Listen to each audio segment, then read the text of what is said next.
I wanted to bring forth just the importance of the horse as a cultural symbol. Therefore, reducing it to a more stylized form, it takes away a little bit of the descriptive narrative and just makes it more of a cultural icon. Once again, with my work, I would like people to just think of the animals that are presented just for a few moments and realize their importance, their links to us. But thank you all. Thank you. Thanks, Erin and Habitat Galleries. These works are always so amazing. And can you tell us about the mixed medium that you use for this particular piece? How about the Michael Janis right there? Are we muted? I collect right there. I'm going to go ahead and mute everybody again. It's not seeming working for some reason. Okay, there we go. Okay, am I still on? Okay, perfect. You're still there. The tail is all horsehair, and there are some reds, and I have a palette of horsehair that I get from a ranch in Montana, and I create each tail according to the colors that are in the piece. So if you see this piece in person, you'll see there's a few red and sorrel pieces of hair to bring out the whole coloration. The coloration is made by layering powders of color, fusing them right during the blowing process. It's taken me a really long time to figure out how to get that star right in the center of the face, but I'm happy when it does work out. And it's all blown glass, mostly made from one bubble. Yeah, it's amazing. It goes to show like the years and years and expertise that go into learning how to do the work and then being able to execute it with that expertise. And that really shows in this piece. Both Sam and I were floored when we first saw it via email. And we think it's a wonderful, wonderful example of your work. And both of us want it. Oh, that means so much. All right. Well, thank you, Schey, for being here today and fighting the storm. Yeah, thank you. Next, Michael, this piece looks familiar. I have it behind me in the virtual. Go ahead and unmute yourself and tell us. I unmute myself right now. Hello, everybody. Nice seeing you. After a long time, it would be great to meet you in warm, nice Florida. I'm also like in the rainy, cold Germany right now. Yeah, nice being with you around. Yeah, this is one of my last pieces, another C-form creation. So I try to work with shape and color and make some grinded texture with it that you are able to see the movement of the piece. So yeah, what should I say more? Now, just right off the kiln, and the image was just finished by the beginning of the week. So everything like usual, Erin. Yes. And thank you very much to putting it on the screen behind you. You're most welcome. It looks like a true treasure. You know, you can imagine something like this being a whole sci-fi movie written about this piece, like it's a tesseract, you know, and at 21 inches tall, it's really substantial and a beautiful work. Thank you, Michael, for sharing it with us today. Thank you very much, Erin, for showing it. And thank you very much for having me. Most welcome. And thank you very much for all the work you put in the new site and everything. So I can't believe it's so much work because I'm working on my own website right now. It's like a never-ending story. I'm so happy when it's finished in about 6 weeks. Unbelievable. I look forward to it. We'll unveil it together. Be well, Thank Michael. you. Thank you again. All right. And now, Alex, I saw you. You're around somewhere, aren't you? I am here. All right, great. Will you tell us about this new body of work we've been following on social media? Sure. I also want to say it's nice to see everyone virtually, and I can't wait that we can have a glass of wine together. And sunny Florida does sound really, really nice. They're calling for snow here in the mountains of Western North Carolina and Asheville. So really, really missing some warm weather and missing all you guys. So Erin, thanks again for putting this together. So this is one of my new pieces. For some reason, the image looks a little blurry here, but just imagine it to be crisp and clear. This is one of my new series, and most of you know me, or I think I know most of you, that I tend to have a lot of passion in what I do, and my passion is driven by exploration of new ideas. So I'm always looking for something new and looking to react to a situation I have. To me, I've been thinking about this a good bit, that the art making process, at least for my work, is it's an equation. So I have different elements, whether they're texture, color, or content idea that I have the equation. And when I work on a series and they become somewhat similar, the equations to solve them become a bit more easy. Like, oh, well, this is a similar shape and I'm going to do a little bit of a different color, and then I'm going to change this. I really wanted to shake things up, and these new pieces are 100% a totally new equation. And so it's a really difficult problem to solve. And so this work actually, honestly, has been quite stressful because there's so many decisions like, what do I do about this? What do I do about that? What should I do here? But I like the challenge when you're, or at least I shouldn't speak for other people, but at least when I challenge myself and I feel like I successfully solved this challenge, it feels more rewarding. So, you know, I'm just kind of bearing my soul here saying this, it has been kind of scary to work on this new work because I'm not sure how to resolve it always. And I'm not sure what the response will be. This piece to me, and Aaron, sorry, it was easy early, didn't mean to ramble on about the process, but simply put, this work, as most of you might know, I was in academics and actually taught 2D, 3D design. So there's this premise in design where if you have lines and then you have a repetition of lines, with that repetition of lines, you get a certain rhythm. And with that rhythm, you get a harmony. So I've been playing around with this idea of rhythm and harmony with the pieces. And obviously it's abstract sculpture. I was thinking of water, and I've done some of these pieces where I use my fused steel surface. And so it actually looks like stones and water. So I was thinking of landscapes. And obviously for other people, there's no denying that it looks like a feather and it looks like a bird. I've definitely already even thought that myself. Or I think my father said it reminded him a little bit of a very abstract menorah, but I'll take anything.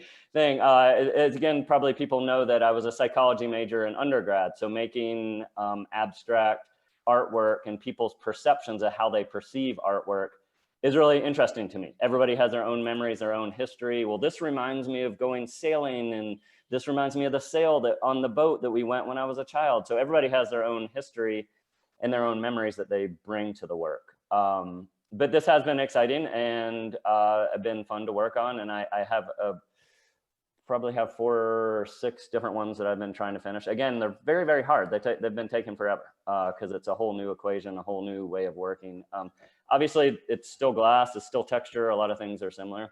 Aaron, sorry, I feel like I've been rambling on there. Oh, I wanted to ask you, I didn't know the size of it. Can you tell us a little bit about the side and how it sits?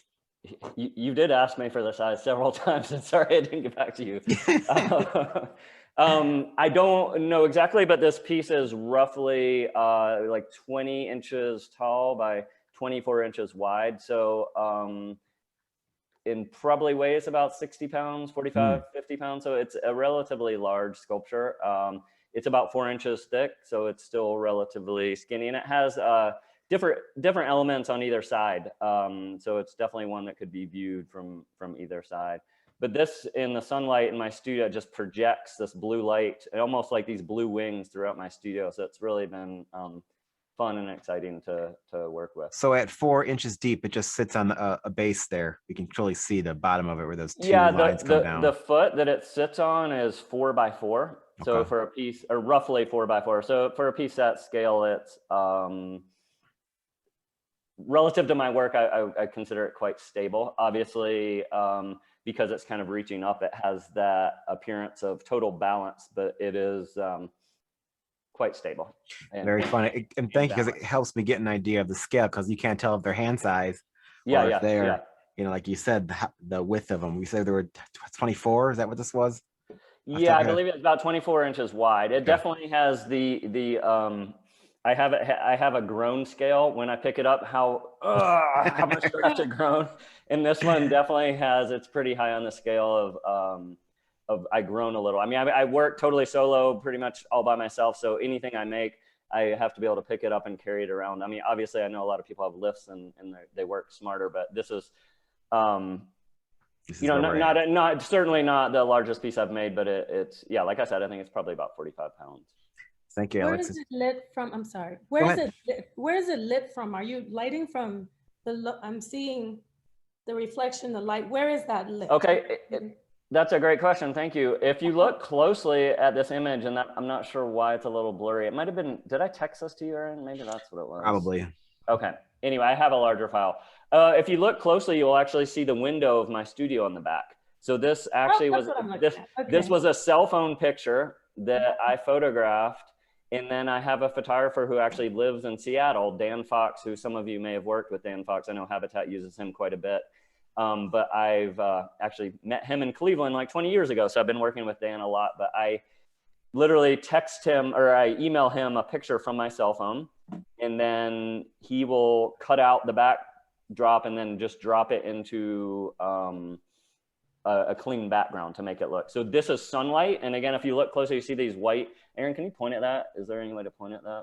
Yeah, like this thing. So you see those two white things, that's actually literally my window in my studio.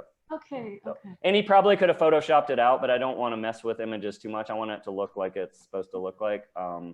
But yes, it's sunlight in my window. A photograph taken with my iPhone. And naturally, in whatever window or placement it would be, it would obviously reflect light and visions around the room. Yep. So it's probably true to form in the style that it will optically change as you move around. Yeah, and I think I posted a video yesterday on Facebook or Instagram where I look at the traffic on the road next to my studio, and it looks like cars are driving through my sculptures. So I kind of like that. So it's fun. As like any glass, when the sun goes down, it's evolving and changing throughout the whole day. Thank you, Alex. I appreciate that. Sure. Thanks for the time. Again, nice to see everybody. Thank you. All right, Lapuda, are you around? I know I saw you earlier today. If not, I will talk for you. Hopefully we'll see you, but if not, Lapuda, obviously born in Bulgaria, lives in California, studied under the Lubinskis, creates beautiful, beautiful forms. We have an exciting limited scheduled for him in the next couple months coming out. As he has done limited in the past, he's more familiar with the process, but his unique work is in demand. I own a piece in my personal collection of a red color, and it was published recently in the ACG magazine. It was a piece we had for sale for SOFA that I prayed no one would bought. All the pieces around it at SOFA were sold, and this piece was still available, and I called my wife and we bought it. So he's an amazing talent. He's got an amazing studio. He makes such amazing things, and I'm grateful to hear that Charles Shepard, we found out on the last meeting, is going to have an exhibition of his work coming up too. Busy man, grateful to have him in our family. Peter, I know you're here somewhere. Can you tell us a little bit about this work? I'm excited about this. If you're around. I saw you a minute ago, but if you're not, I will take over for you. Maybe we'll come back. Oh, there he is. I saw you. Let's get you unmuted. Can you mute? There you go. I'm unmuted now. All right. Well, good to see you all, some of you again. This is one of my very new pieces from my this one's called Natural Vibration from the Vibration series. The Vibration series is really about movement, about energy. Everything moves, and everything is basically energy. And if energy is condensed, or I should say dense enough, it turns into material. So when we look at a rock, we're actually still looking at tiny, tiny little particles that are still vibrating. And as you know, vibration is also something that we feel as human beings. And if we feel a lot of vibration, we are either angry of the people we look at, or we're madly in love. I mean, either one is a vibration. Everything is vibration. So this specific piece, you're looking at it from the very front, but there's a lot of waves in there. There's a lot of vibration in there. And I would love for you all to see it in reality, because it really is quite a vibrant and dynamic piece. And as you can see, there is a concentration in the center of the curved line around the holes, but then the side of it is also completely moving. So it's a very three-dimensional. It's like a leaf, and basically, you know, it's all I can say. It's a lovely piece. Thank you very much, guys.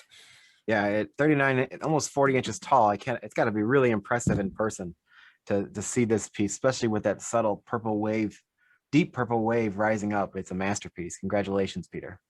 Thank you. And it's actually pretty heavy compared to what Alex was just saying. And also, Alex, I thought you had a whole team working for you. Used here. All right, guys. Thank you very much. This, by the way, was cast in Michael Beon's studio. It's a beautiful piece. And there's other works of Peter's available, like the rest of the artists on the Glass Coast Weekend site featuring Splash.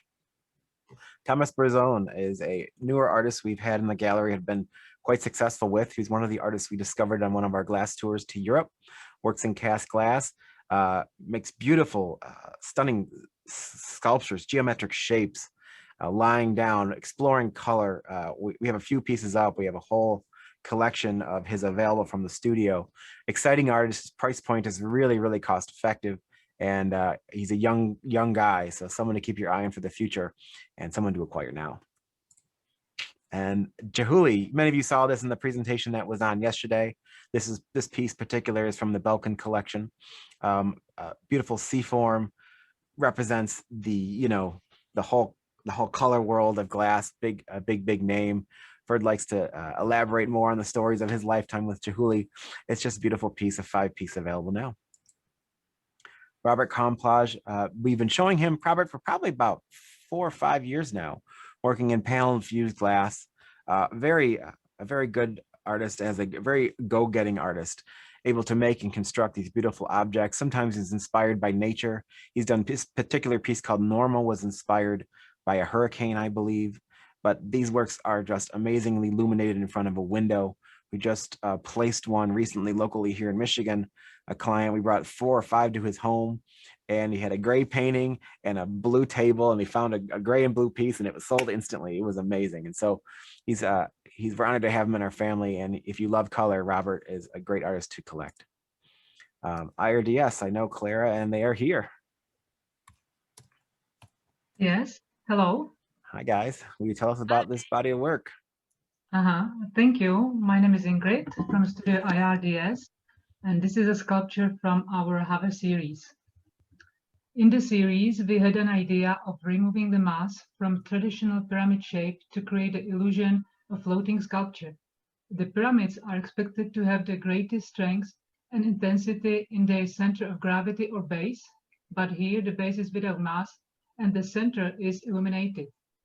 When working with colors, we focus on how they blend to create new shades and even more colors. Light plays a key role in the sculpture to both enhance the colors and the luminosity, hence the name gemstone. The gemstone sculpture and others in the Have series starts with various optical color glass blocks. By cutting the glass, we create different intensities, from the most intense color to complete transparency. Then by cutting the glass into shapes and joining them with a cold bond process, we create balanced composition that reveals magical inner optics. This gemstone sculpture and the tropical triangle sculpture we created specifically for this event and are brand new.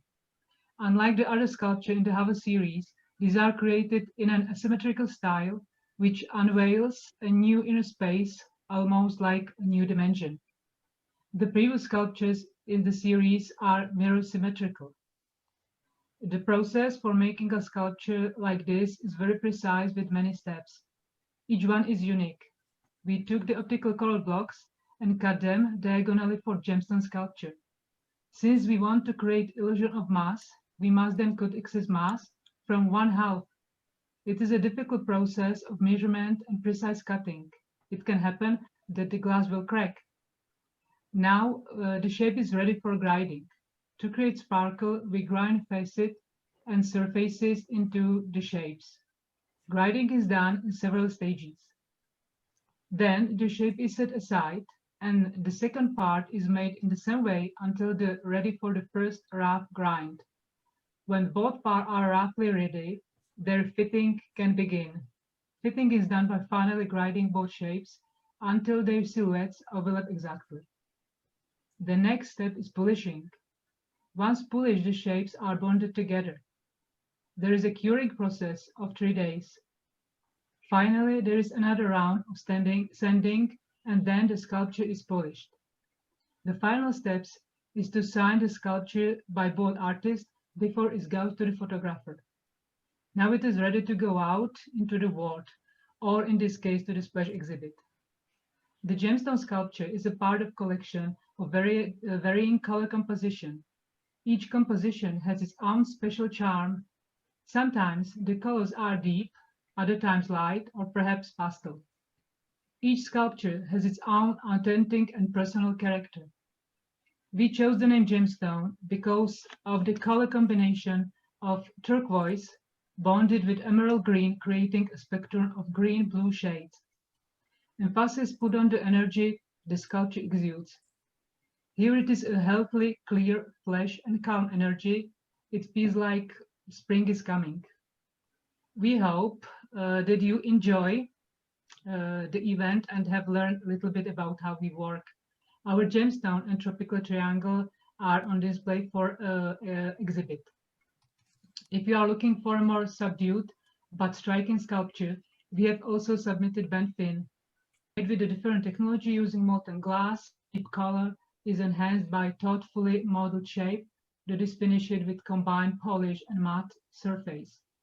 Instead of floating like gemstone and tropical triangle, come on. bent fin glides across the surface. We invite you to view all three pieces that we have submitted and choose your favorite. Thank you for your time. Thank you guys for speaking, and you can see this piece on the Glass Coast Weekend site and a talk. Also, Michael, did you raise your hand for a reason? I see your hand is raised. No, Aaron, I'm sorry. I can't switch it off. Okay, you just keep it up there then, buddy. Laura, you're here. Join us. There. Am I unmuted, Tim Tate? You sound great. So this is, hi, everyone. I miss you all so much. And there's a weather advisory where we live now. Snow squalls, heavy wind, minus 30 degrees Celsius with the wind chill factor. So I wish I was in Florida.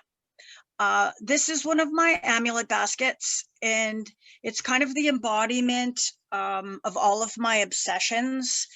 This is a pandemic piece because what did I do? I've been alone, and basically I roam the woods and find mushrooms. And I found this mushroom called Indigo lactarius, which was a startlingly blue mushroom. I garden, and so there's all kinds of little pod-like vegetables in my space around me, and I love the kind of the minutia of the natural world, and I put it together in this one piece. And what you don't see is there's like pale greens running through this as well as all different blues, so it's flame worked and blown glass. And thank you very much. Thank you, Laura. And somebody bought it, Aaron? Yes, it has been sold. Oh my Congratulations. God. Congratulations. That was fast. The door opens up, your work flies out the door. What can I say? I'm sorry. Thank you again, Laura, for being here today. My pleasure. I'll keep following you on Instagram as you walk through the woods. Yeah, okay. All right, a detailed shot so you can see it up close. Wilfred, are you around? I know I saw you earlier. If not, I will talk. Speak. Oh, there you are. Yes. Hi, everybody. Fine. It's cold and breezy here in Germany, and already dark. Not like in Florida, but I think most of you guys are not in Florida. So, yeah, you show me one of my cubes here, and it is not really nothing new. It is new, of course. I use the sheets of glass like other people use a canvas. So this is made like I do all my cubes, and I like this one very much because when you have a look in the back side, this cube has two colors. From the back side is green, and from the front side it is orange, red, something like that. So it is very surprisingly, if you turn it and you look from the side, it disappears, like most of you know. And if you see from the back side, you have a completely different color expression that I want to say to this one. It is a beautiful piece. You, at least here on the screen. I would really prefer to be in St. Petersburg and having the chance to go see the sea and see the sun and sand and everything, you know. Yeah, we all would love to be like that. That's for sure. We can all raise our hands and say that's where we would love to be. Well, thank you. For those of you who don't know, opening a Wilfred Gruten's piece is an experience in itself. There's specific instructions for taking his boxes and opening the top and then putting a towel and pillow down and flipping the box over as the piece slides out because it's so well packed. And it's a lot of fun, and people actually do that constantly when they receive his work and thank us for the special instructions. And then sometimes like a spinning top is provided so the work can actually rotate. This is a beautiful piece. There's this piece, another piece in the same series, and a wall piece that is newer, offered by Wilfred on display in the show. Thank you, Wilfred. You're welcome. Peter Hora's piece. Many of you are familiar with Peter. We've been representing him for a very long time. This piece is in the exhibition, and we're working on putting up a website soon with a lot of his smaller pieces that were made in homage to his larger works. Pure form, well, amazing castings, an amazing history of the artist, beautiful forms. Definitely part of your art collection already. If not, he definitely should be. David Hutchhausen out of Seattle has been showing at Habatat for a very, very long time, specializing in color. This is a great show for David to be part of. He's always explored color in his works. He's one of those people that is very particular. He's got the tools to do the job. Alex was talking about having to lift pieces and carry pieces around his studio. When I think of David, I think of machinery and hoists. He's got all the stuff available to him to make his work. We've done quite well with it, and we're honored to have him in the show. Sydney, are you around? I saw you earlier. I think you are here. Hello. Yeah, there you are. Myself. Hi, Sydney. We can hear you. Hi, everybody. It's so nice to be able to communicate with you. I miss all the shows and being able to talk to people in person. It's been a good, COVID's not a good thing, but it's been a good thing, I think, for the artists to be able to work in your studio and really be undistracted. These pieces are pendant lighting lamps. I started working on, well, I've worked with lighting since the 80s, and I decided to really make a commitment in the last few years to make a more of a functional object that uses all of the technologies that I've sort of learned and adapted through my career. And since this show is about color, these pieces use pigmented adhesive. So the color is actually ground powder that's introduced into the adhesive. So the panels of glass have different colors of adhesive in them. And then the structure is an aluminum machine product, which I call it a product because I made the first ones in my studio, and then I had a drawing extrapolated from them, and then I had them made on a CNC machine in a machine shop near my studio. And then they're finished with, they're anodized. So this is, the one on the left is a brass-like anodized color. And they use LED lighting, and the lighting shoots down. They haven't been installed in many people's homes. That's not a bid to get people to buy them, though I would really like you to. But I would love to see how they work in over kitchen councils or in any room. I would like to see if they sort of augment and add to the other objects in the room. And I'm continuing to make my sculpture. So who knows if they might not morph into more sculptural objects that are independent and not necessarily functionally based in lighting. So again, I appreciate being in the show and being able to be together with everybody. Thanks, Ed. I thought these are really fun. I want to include them in the presentation because they're so different and so colorful. And yes, Sydney's other sculpture is also available on the Glass Coast Weekend site and Splash. Michael, are you around? Yeah, I am around. All right, great. Nice to be here and be a virtual Florida experience. It is the piece that you have shown here that's new for the show is a piece I'm really excited about. You talked about it a bit before. It's a piece that was sparked by a client that had asked for a commission piece where they wanted me to respond to an artwork piece. And the client, of course, was Aaron, but he wanted something that would reference his wife's a painting or a photograph that she had. And it kind of just spent me off after I finished that commission. I really liked the way that came out, that this piece kind of said, oh, I want to continue this on as a series. And so I just began exploring that, and the lockdown has given me a chance to kind of say, let me go in two different directions at once. So this kind of let me really focus on creating the imagery, which I use crushed glass powder. It's graffito technique. So I'm using really finely ground glass that I sift onto flat sheets of glass and push around with X-Acto blades.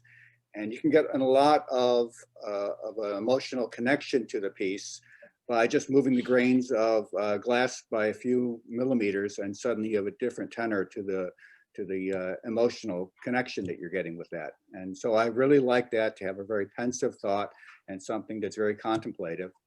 And I'm also kind of mixing it with cast objects. So I've got these cast flowers that give a sense of dimension to the work. And I actually do, if Aaron, if that's okay, to share a video from Sure, let's do the flyover. Let me go to desktop and then find where it is.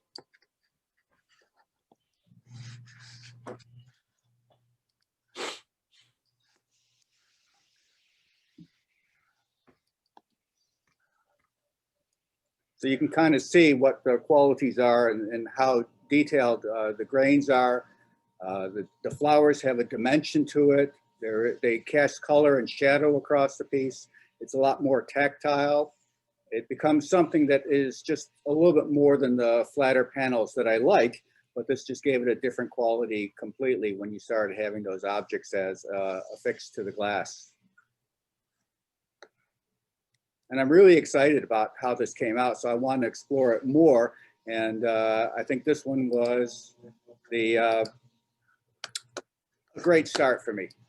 And I really am glad that I had that opportunity to. You're all set. Yeah, I'm a big fan of this work too. And you said you're working on a sister piece for this work? Yeah, I am planning on doing a male compatriot to it, so that you have a different feel to it. And that to me is a whole different thing, is how do you express masculinity with something that is normally perceived as a feminine thing of the flowers. But I think I've got an interesting way to go with that. But I really like the way that these ones come out. I do like doing female figures. I think they just come across a little bit stronger and a little bit more emotional than the male figures. But I do like playing off each other in that. But it also is, I'm working on stuff, and that's what's behind me, is the Not Your Grandma's Glass, which I'm sure you'll talk about later on, because that's a great other show that you have coming up. Right, Michael and Tony Porto, is that how you pronounce it, are in the next Not Grandma's Glass exhibition as well, doing some really fun superhero themed artwork, and I'm excited about it. He's been sending me photos for a while now. We're grateful to have him in that innovative exhibition. Thank you, Michael. All right, Jason and Jennifer, are you guys around? If not, I will speak for you. The Jason and Chakravarty and Jennifer Caldwell have been creating glass objects for a long time now. They're very, very creative. They sent everybody in the gallery a small little bee ornament for the holidays. It was very kind of them. And they've put this new body of work up, and it's up on the Splash site, so you can go check it out. Lots of cold work involved and hot flamed objects. This particular one's circumscribing is just an idea of the everyday for life, for a bee and honeycomb. And it's just a very peaceful piece. And they have another piece that is, they're on here somewhere. Let me see if I can unmute them. Where are you guys? Got to scroll through until I find your face. Wave at the screen so I can see you two. There you are. Ask to unmute. There you guys are. Did that work? Can you see something? There you go. We still can't hear you guys at all. Is your microphone disconnected? Or maybe you just select the right mic? They have to mute on the left-hand side in the bottom. They do. I think they might be connected to the wrong microphone, but if they come back on, they'll wave me over. Oh, I see them again. You guys are unmuted. This technical stuff drives me crazy too, doesn't it? Well, it's a beautiful, beautiful piece by them. Definitely check out. We put some masks of theirs also up by Jennifer alone up on the site as well that we got in for the recent masquerade exhibition we had at the gallery. So please check out their work. There's another wall piece there. It's a beautiful, stunning example. Thank you, guys. Richard, are you around? I saw you in the earlier meeting. If you're not, I will speak for you. We recently had an exhibition. Richard just gave a great talk. I had about 100 people in the room for his Zoom presentation, talking about his history and his career and how he works. And it was really interesting about how he works in glass. He made a table recently. He does paintings, showing off his talent. And we sold one of the works from his exhibition via Artsy, which is where we put a lot of our exhibitions on. A beautiful piece. You know, he's such a talented artist and talented. He's done demonstrations. People have seen him for a while. A master of color, a master of form, and we're honored to have him in the show. Eakin and Joshua, I know you guys are here. I just saw you a second ago. If you can't unmute, I'm going to unmute you. I'm going to try to unmute you. There you are. Hello. Okay, good. I can hear you. Oh, perfect. Hello, everyone. Good to see you all again. The splash is very important for us, so we're super excited to be part of it again for the second time this year. Last year was our first time actually joined the Habitat family with this show, so it's super, super important. And we love creating for splash, so we were thinking of the Florida colors and the weather and everything for the pieces that we made for this show. Is Josh around too? Yeah, I'm here. Yeah, you know, I really enjoy this show in particular. A lot of our work begins with color. You know, we have definitely a sort of theme and a philosophy behind why we're making and what we're making. But when we work with individual pieces, we really sit down and dive into the colors. You know, and glass is really incredible, it's an incredible medium with color. And so these pieces that we have out, we hope sort of reflect that sunny and warm feeling that we're all missing in Florida. Yeah, we did we sold their first exposure. We sold almost out of all their works. And as time goes by, I've seen it because I see a lot of it, is the detail has become more and more impressive. So someone to definitely keep your eye on. They're getting picked up by other galleries now, and I'm excited for them. And I'm grateful for you guys to be part of this exhibition. Thanks again. Thank you. John Kiley, another master of color, has a long history. He's done some Zooms recently. We talked about him in the Zoom yesterday. A few examples available of different series on the Splash website. Definitely someone to keep your eye on if you don't have one of his works, and we're honored to have him in the show. All right. John Kuhn. So we showed a different piece during the teaser, but I wanted to show another one. These are from John's studio. You know, many of you are familiar with his work. I always say people like to start with Chihuly and John Kuhn and then really expand. But it's grateful to have John in our glass family because he's such an important artist.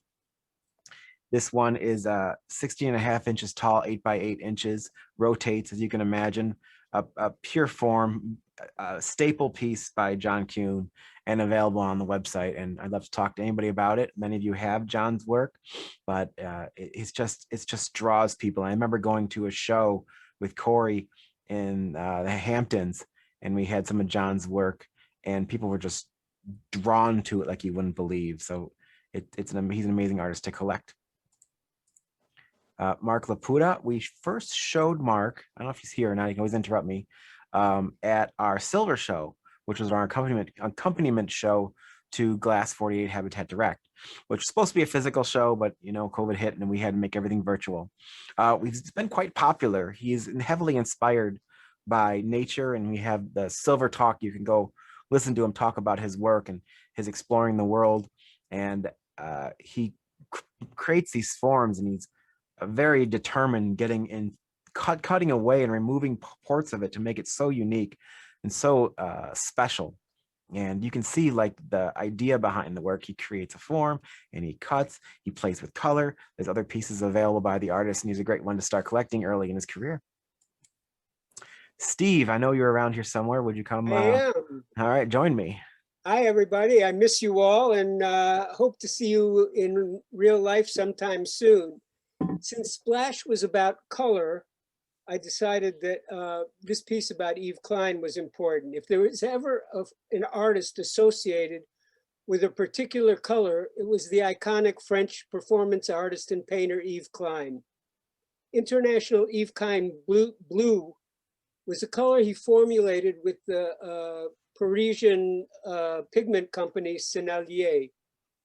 It was a closely guarded secret until 2018, when his family released the formula on the 90th anniversary of his birth. For this piece, I was then lucky to be able to use the real color. On November 27th, 1960, Yves Klein staged a spectacular stunt diving off the top of a wall to prove that he could levitate. The photograph of this event was created by the team of Harry Shunk and Janos Kadar. At the direction of the artist, it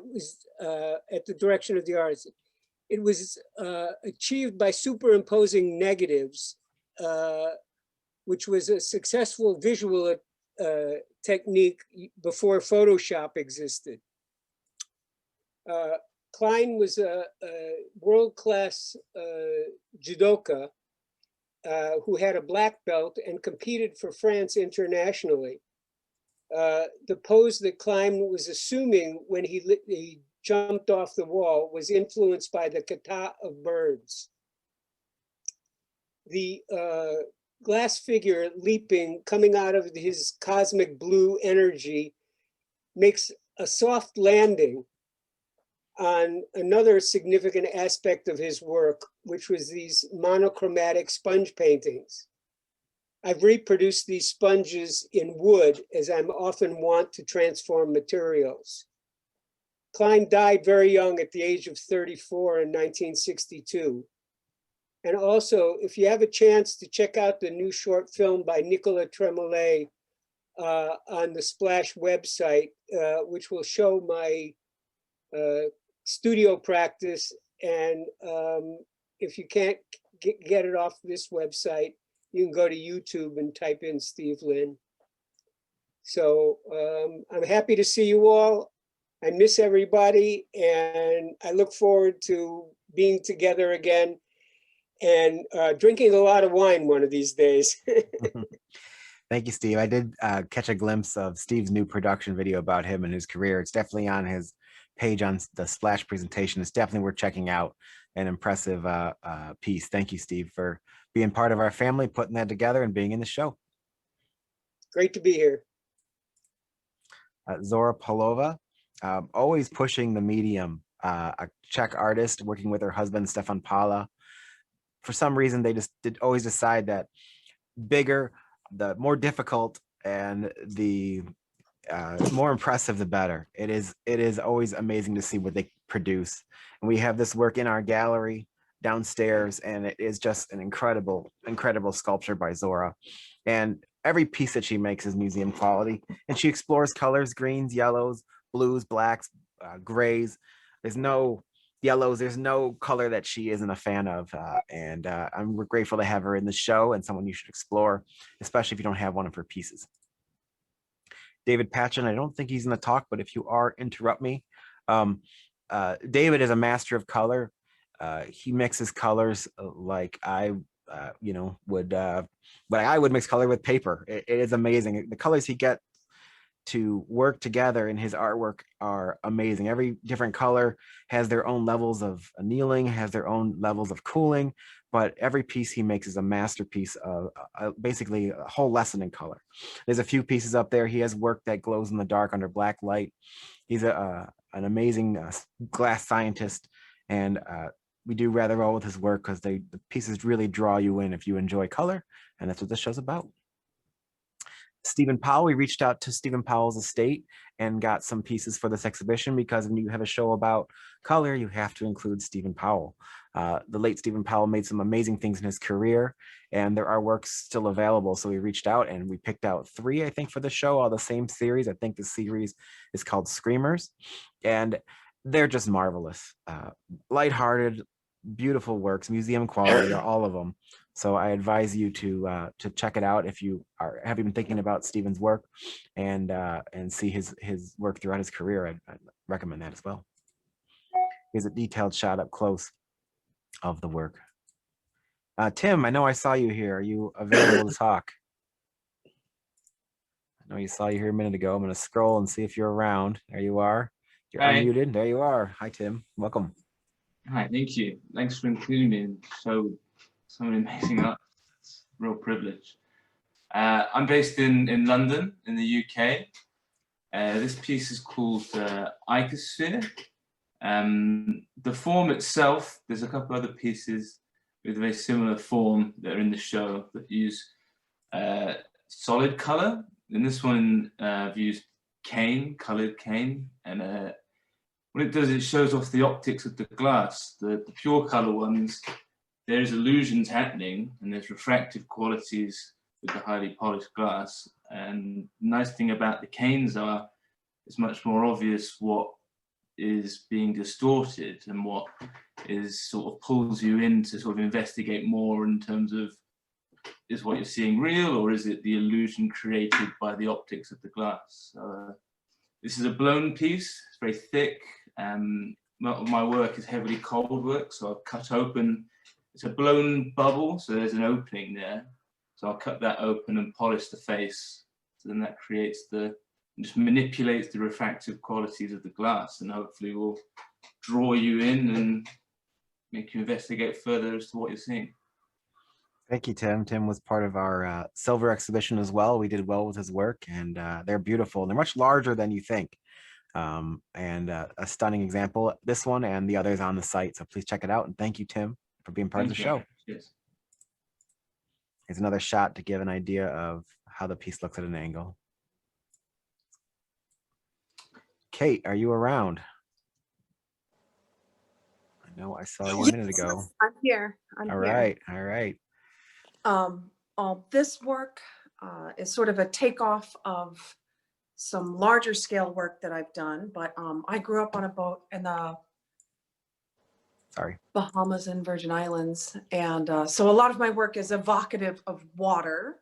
And with this form, with the metal on the outside describing the outline of the piece, I'm trying to work my pieces away from the wall. A lot of my favorite pieces are wall pieces, but I wanted something that could sit in front of the window and that you could look at from a number of different angles. And each of those angles would give you a different view of the piece, and it would just light up beautifully wherever it was situated. And I just wanted to take a minute to explain the hollow marini that I use in my work. And Aaron, if you could play that video I gave you. Yeah, give me a second. We're gonna give it a try in a minute, but I'm very much rooted in Italian glassmaking, and I make vessels as well. So you'll see, put one of my vessels on the Splash 2021 site, so you could take a look at it. But these woven pieces I use to try to communicate my love of nature and my support of ocean ecology. Oh, and here's a little video just on making my hollow marini. It's very short, but with it, oh, awesome. It might happen. Yay. I make the tubes the way people make marini. I just blow into a hollow mold with a bubble so that I can preserve a hole in the center of the glass so that I can weave it together. But I'm really looking to celebrate aquatic life as well with my work, and to help us think about preserving the earth. Every tube has to be cut apart. This is an old bead maker's trick of casting multiple tubes in plaster, and they hug them. And then every piece, I really want them to be conically shaped so that I can weave them together. I put them into the kiln. You see the rough cut. And then when I fire them with a kiln that fires from above, the heat comes from above and they pool a little bit so that when I use them in a weaving, one way or the other, pointing up or down, it's like a Roman arch or a Buckminster Fuller piece of architecture, where the architecture is springs from how nature works together. I also do public art, so we can make things large scale, and I like working in a group. So thank you very much, and I hope everybody has a great weekend. It's nasty in Seattle, but I still love it here. Oh, there we go. So you can see that fluidity of the piece, and it's stainless steel, so it won't rust. Yeah. It's very interesting. Work up and scale. They're a little bit small. I'm just trying it out. So these are just little bitty friends, but I want to work on stuff you can put in your garden too. And I have pieces, they've been out all year long here. Doesn't mean it's like the East Coast because it's a little bit warmer, but I have high hopes for the future. Anyway, everyone have a great February. Thank you, Kate. Glad that worked. Appreciate you being here. All right, Ross Richmond. So many of you are familiar with Ross's work. He's done figures in the past, and this is a new body of work where he's exploring animals in his own idiom. And this particular style is something new. This particular piece is 15.5 inches tall. There's a couple other of his horses available on the site. He's exploring natural tones in these with the form, and they're kind of exciting in a way, and they're priced really well. It's an early body of work by the artist, and we're looking forward to seeing where they go from here. I love all of them, so please take a look. Marlena Rose, did you make it today? I know you were had something conflicting, so if you do, I'll just start talking. Marlena Rose's work, this piece is one of her Talking Head series about interaction, something that's so different today from years past when we're usually with each other. We each have a way of discussing and talking. These works are sand cast with a metal base, but you can see inside their heads, each person has their own idea and what they're discussing, and they're getting along in this particular story, I assume, but looks like maybe some red's building up or the other person's in love, who knows? But they are beautiful things, and she makes them on all types of scales. This is a smaller one at 12 by 16. An impressive work by the artist. Richard Royal. Richard, are you here today? I know I had heard you were joining us, but if you're not, I will take over for you. I'm here. All right, great to hear you. Hey, Ron, how you doing? Doing good. Welcome, welcome. All right, it's nice to see everybody. So a little bit about my work. This is from the Geometric series. It's some work I've been doing for probably the last 10, 12 years. I had been working in a hot process of making pieces using graphite molds to create geometric forms as a portion of a more fluid and organic shapes. And I mean, literally was sitting around having lunch one day and thought, what if I just made geometric forms and started gluing them together? So these are all put together using Hextol glue. I really like to work with color, as you can see, but I also like to have an indication of the strength of the material.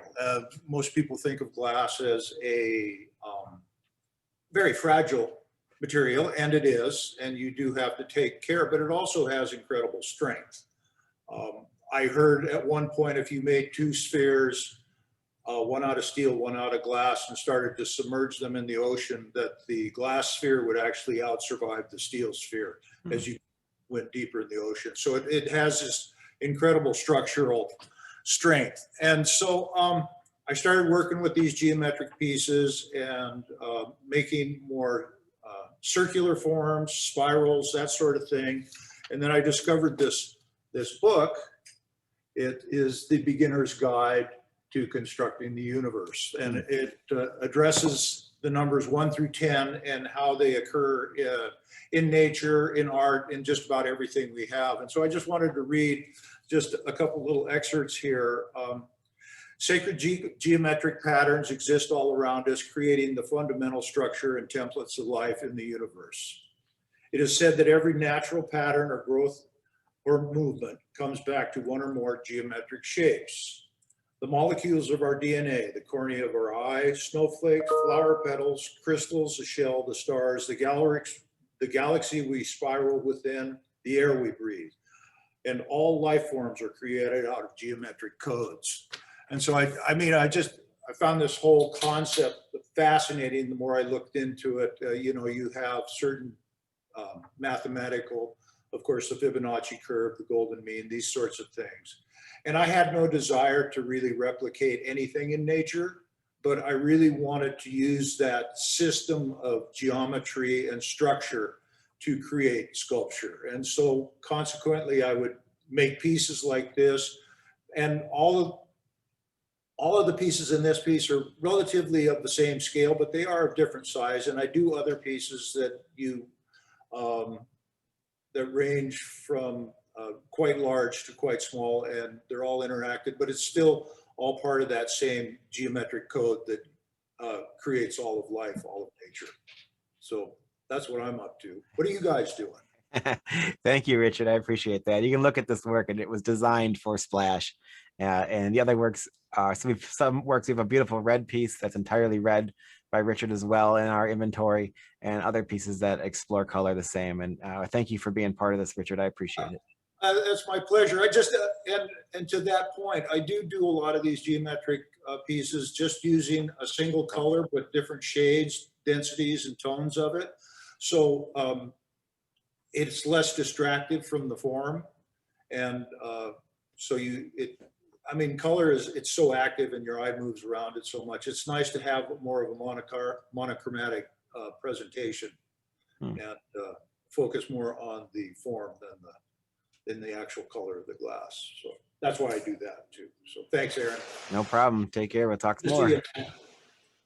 All right, Toland Sand. I'm sorry I put the S at the end of that name. I always do that subconsciously.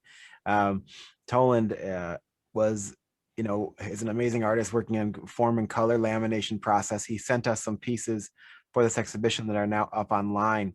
These are smaller works, 8 by 6 by 3, so they're not as large as some of the other works that Toland has created.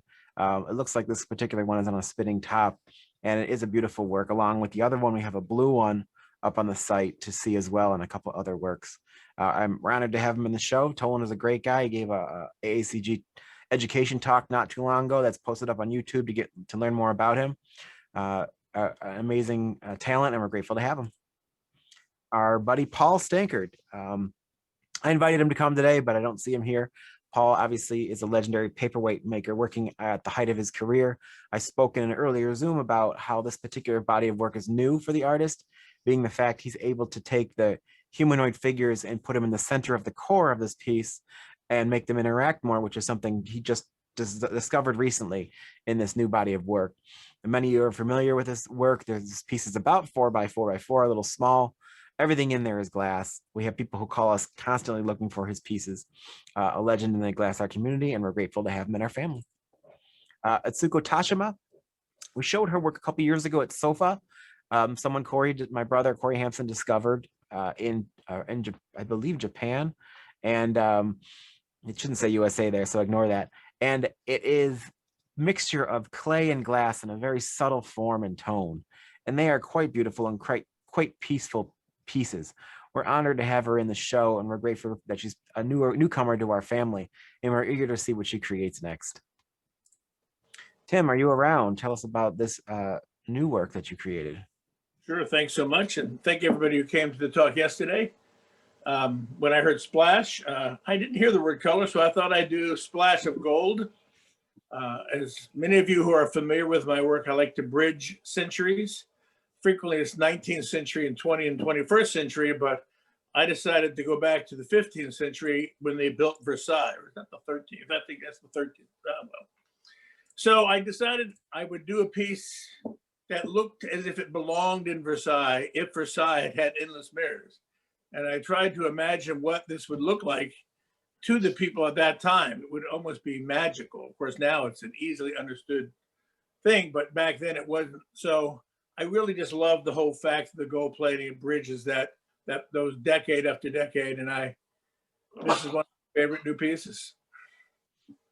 Even some of the pieces inside are gold plated. So we were mixing with color. We decided that it's just beautiful with the gold and white as it was. I agree. Thank you, Tim, for sharing with us. This is an infinity piece. It goes on. What is it, like 8 or 9 or 10 different versions of it back? It's Say that again. How many versions can you see in the reflection? Oh, 16. 16. Go back. It's 33 inches across, so it's not massively huge, but certainly substantial. Yep. Thank you, Tim. I appreciate it. My pleasure. Thank you for having me. Stephanie, I know you're here. Will you join us? There, can you hear me? We can hear you. Yep. All right, great. Thank you. This is part of a new series I've been doing, and I've been thinking a lot about poetry, and this pandemic's been a great time to really kind of wood shop, or what do they call it? Woodshed, or when you get some time to really focus and think about it. And so I've been focusing on the poetics of it, because as we all are so enamored with glass, there's so much poetry inherent just in the material itself. So if you don't mind, I would like to read you the poem I wrote about this piece. Is that all right? Sure. All right. So it's called Two Figures. And let me explain. It's a villanelle, which is a 5-part poem that is very structured with rhyme. And my castings are always 5-part, these tall ones are in 5 parts, and I usually have a form that I have to fit the content within, because it's cast and also because it's encased. And so I thought that kind of dovetailed nicely with the metaphor of the villanelle poem. So there's a lot of rhyme scheme and there's a lot of repetition. So anyway, so just a little backstory. So it's called Two Figures. Me asking you about mortality while the orange moon-faced bird looks on. Side by side, we mirror our duality. The watching blooms a reality while the blue-faced fish rushes to spawn. And all along me asking about mortality. Seeking more than lively banality, we embellish from moonrise to dawn, side by side, breathing in our duality. And telling magical myths of animal vitality while pushing our roots deep into the lawn. And now you ask me about mortality, while the amber glass stiffens to a cool serenity, the clear blue distance of days long gone, soon to part we stand within our duality. The forms make two figures of formality, and I think of the eyes of the fawn, and me and you and mortality, imagining our eternal duality. Anyway. Thank you for listening to my poem and looking at my class. And it's really nice to see everybody. And this is so special. So thank you, Aaron, for doing a wonderful job. And so great to see all the artwork. You're most welcome. Do these separate, or are these permanently attached to each other? They separate. They're individual. They're, the duality. They're not forever. Right, so right. They are available individually. I like the way they reflect each other and the conversations that they're having with each other, and that's a lot of my work is about dialogue. As you know, I work in the studio with my husband, so there's kind of an endless conversation in our studio. Gotcha. Well, thank you for being here today. Yeah, thank you. Great for having you. Katrina, are you around? If not, I will speak for you. I am here. Can you guys hear me okay? We can, yes. Join us. Okay, great. I'm actually here with my nephew over here. I don't know if you guys can see him, who is I want to say, patiently waiting for me to play a game of Connect 4. So I'll make this pretty brief. I have a couple pieces in the show. The one you're showing here, I believe I titled Waiting, because to me, he looks like he's just waiting. I'm not sure what for. You guys can kind of fill in the blank yourself. So the bunny itself is about 9 inches tall, maybe a little bit taller, and I make them on the torch. They're all hollow. And the little dots that they stand on, well, they're not that little, are all fused and slumped glass. So I like to really mix different methods of working glass to make a scene or a narrative. And I've actually recently been enjoying titling the pieces too. Sometimes I would end up titling things untitled because I don't really want to tell people what to think. But I think with the bunnies, I really like to kind of just find one word that to me looks like what they're doing. So to me, this guy looks like he's waiting. I'm not sure what for. So Thank you. Thanks for having me. You're most welcome. We had 2 of these in our show in our last year in Splash and sold them both. And then we had some at SOFA. So we're eager to keep exposing these works, and they're quite beautiful. Thank you, Trina. All right, Bertha Wallin. Many of you know his work. We did a Habitat Zoom visiting him in Sweden, a master of the material on sand casting. This is a unique work, taking Bertil's known form of the boat and making it vertical at 40 inches tall. I believe this might have been one that was cast in the USA, but I'd have to double check on that. With a stand, lots of color to this piece, and beautiful figures about location. What's most interesting too about this piece is usually all of Bertil's boats have a clear edge to them to describing the future and the unknown. This piece does not. So it's telling a different story about life where maybe the future is known. It's a wonderful work and available in the show. Carmen Vetter. Panel's work, these are fused colored, exploring the material and exploring different icons. If you look carefully, it kind of looks like a radiation warning with a dot and outside. There's other pieces of different color that go along in the series we have in the gallery, in the wall of the gallery now.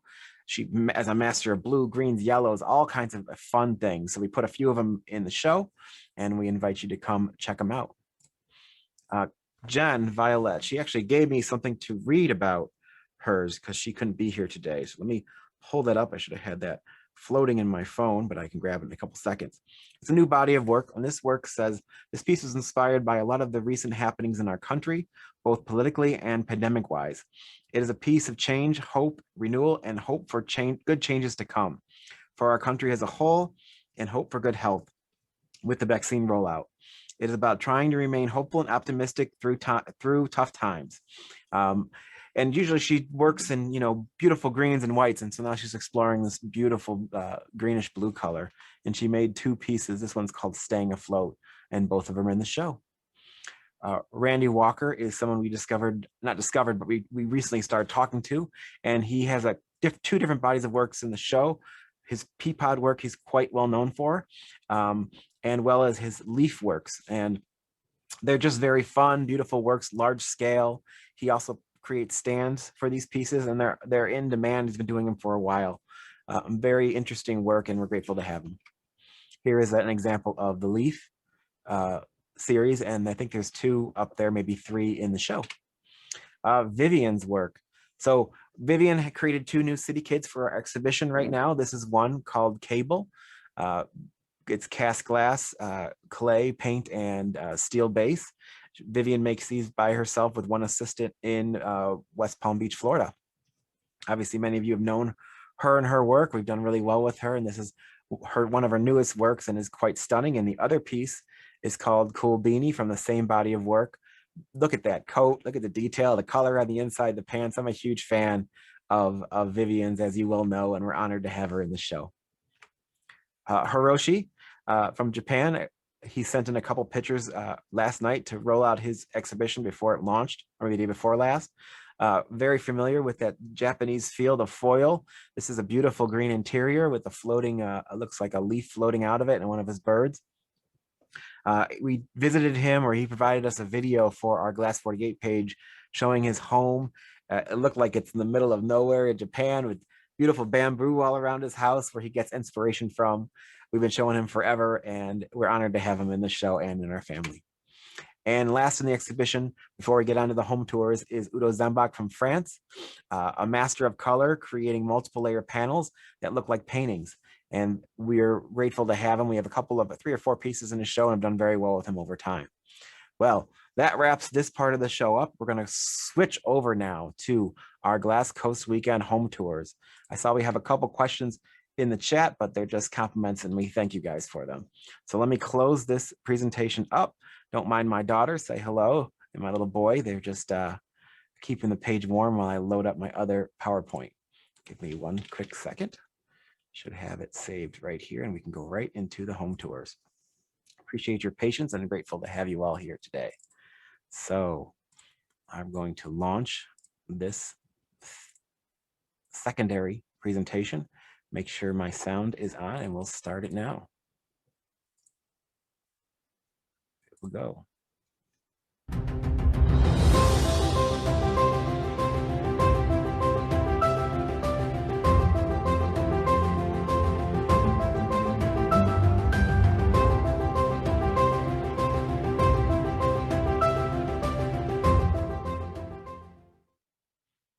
Okay, so the virtual home tours, I want to say a personal thank you to Dennis and Barbara Dubois and Helen Myra Weiss and Fred and Susan Sanders for taking us on their virtual home tours. The first two were shown quickly during SOFA for the very first preview day. Most people missed them, so we're grateful to have this. And Fred and Susan had theirs shown with the Alliance and James Renwick Alliance, and we're so grateful to have this tour as well. So thank you guys all for being part of this today. So first, we're going to show Dennis and Barbara Dubois' tour. They couldn't be here today. They send their love, and they are happy to share their home with you today.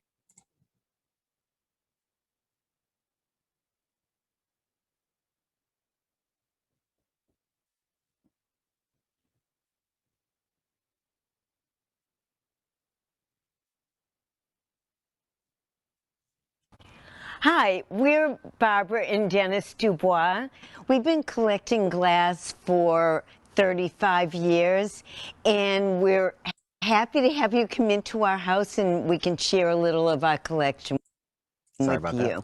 We have glass in every room and in every bathroom in the house, so we may not be able to get through everything, but we will get to as many rooms as we can.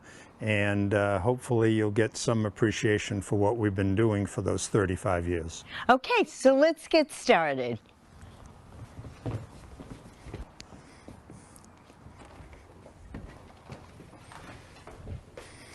Welcome to the inside of our house. As you can see, this little foyer, we have glass, as I mentioned, in every room, and it's been the joy of our life to collect this work.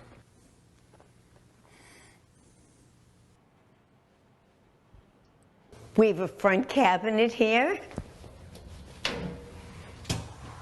where we have some smaller pieces.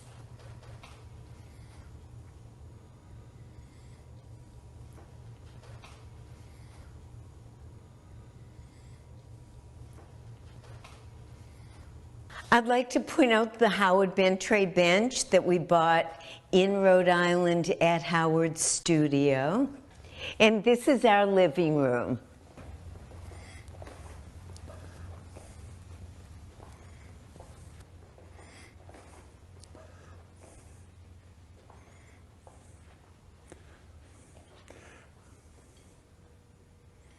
We've obviously filled it with the stuff we love best.